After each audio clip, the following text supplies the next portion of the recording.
So can you let me know what your experience is with parenthood, particularly motherhood? I think the crux of this video was, how do you know if parenthood is for you? And I love that this question is being asked. I think we had a long period of time where women were just thrust into motherhood without really interrogating if it's right for them. And I was definitely someone who wasn't sure if motherhood was for me. I never really met kids that I thought, oh, I'd love to be with them 24/7. Not to mention the fact that pretty much every set of parents that I met seemed miserable. And I was told on multiple occasions by people who had previously pined for children that if they knew what they knew now, they wouldn't have done it. So let me just say, I get where this question is coming from. I love that it's being asked. And that background of me said, I am now the mother to a 6-month-old and I'm loving motherhood. Like, I'm thriving in it.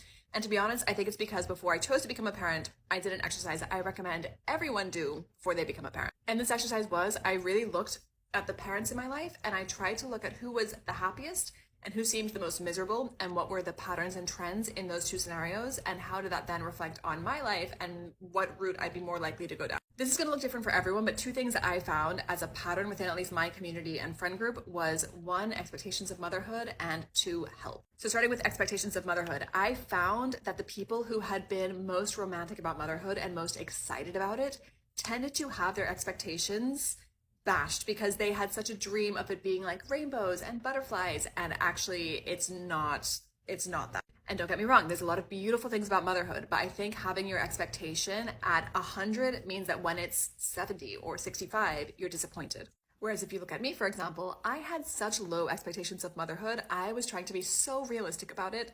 I thought that I would be depressed, anxious. I thought that I was going to be in physical pain. I thought that I was never going to sleep.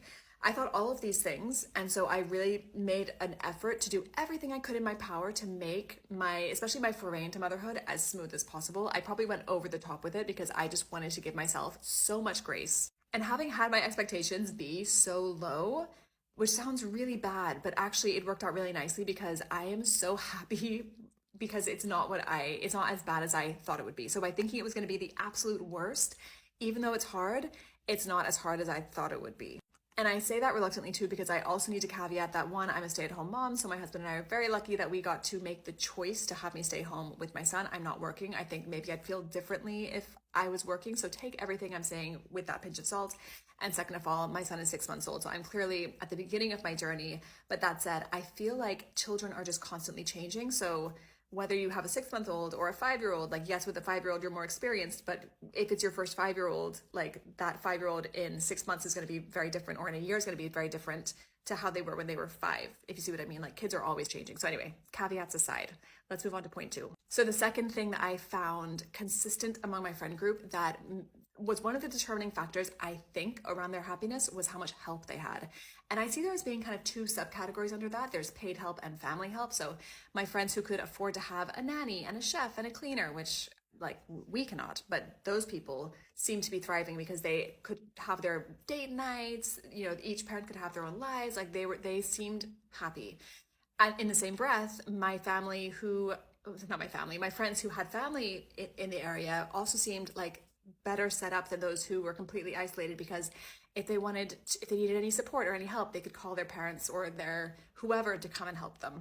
I definitely fall more into the family help category as of right now, but, like, for example, my mom has been an incredible help in the sense that when I had my son, she was able to come here for 2 months, and every meal she cooked for me.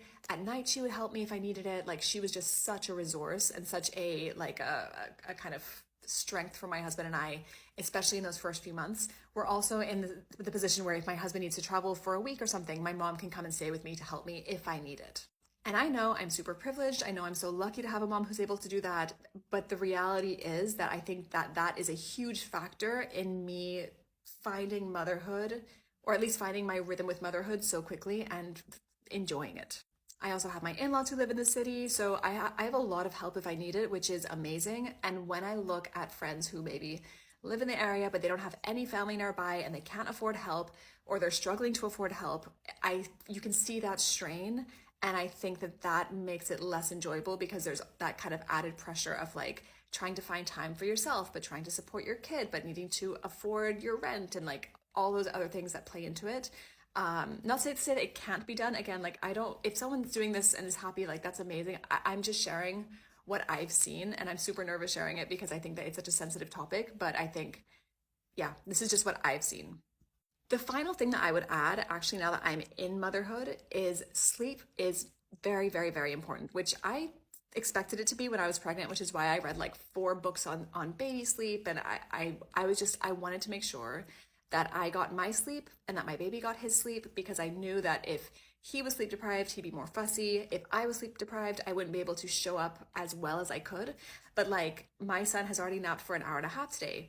Right now, he's in his second nap of the day. He's been napping for like 20 minutes. And so by having sleep, not only do you feel good and you have time to like fill up your cup, but when you have like a routine with solid naps and your kid's a good sleeper, you are able to use that nap time to do the things that you need to get done, right? So like, there's been days when he hasn't slept and the housework has just piled up on me and I feel rubbish, because like, for me, living in mess, as much as people want to say, just let the pile accumulate, just let the junk accumulate, just let the dirt accumulate. For me, if I'm living in mess, I don't feel good. And so when I can't tidy my house and I'm then having to mother in a dirty house, it stresses me out. So having him be able to go down and do what I need to do, even if it's not tidying, even if it's just like doing my nails or showering and washing my hair, like having time to do that is amazing and makes a huge difference. Like when my son's going through a regression, I definitely feel different than when he's like in a rhythm. And there's definitely an element at play here that is baby based, like it's luck of the draw what kind of sleep you're going to get, but you can definitely do things to help your baby sleep or that will not help your baby sleep, if you see what I mean. But yeah, in summary, long story short, I highly recommend doing this exercise if you're thinking of having kids, around what patterns you see of happier parents versus unhappier parents. And the last thing that I will add is that the original poster mentioned a regretful parenting series, and I didn't dig deep into this series, but the one video that I saw, which seemed to be the most popular, was of a woman who had 5 kids, recounting why she kind of regretted having kids and saying that she never had time for herself and her body wasn't her own and her time wasn't her own. And to that, and this is going to sound harsh, but I'm just going to say it, if she regretted it so much, why did she have 5? You know, like, it's not like you don't know what you're getting into, right? Like, having 1 kid is very different to having 5. And actually, I have all the help in the world. Like, I'm super lucky. I sometimes think about how much more difficult having 2 will be, because I'm just imagining 2. And I think I'd like to have 2, but I think I'd like to have 2. But with 1, I'm finding it super manageable. Again, like, everyone has a different deck of cards when it comes to life and parenting, but where I'm at, I think 1 is very doable.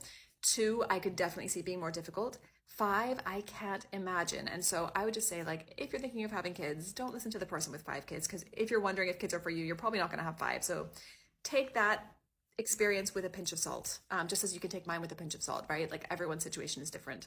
Anyway, I hope that helps. Would love to hear what others think about this. I think it's such an interesting topic. And yeah, I hope this was helpful.